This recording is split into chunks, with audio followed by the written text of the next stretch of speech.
हिक्कप यानी हिचकी छोटा सा झटका लगती है, पर इसके पीछे की साइंस कमाल की है।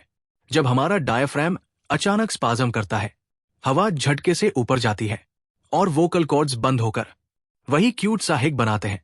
साइंटिस्ट्स मानते हैं ये रिफ्लेक्स शायद हमारे पुराने एम्फिबियन ब्रीदिंग पैटर्न का एक लेफ्ट ओवर हो सकता है, और ज्यादातर हिचकियां रुक जाती है जब वेगस नर्व शांत होकर सिग्नल्स नॉर्मल कर देता है।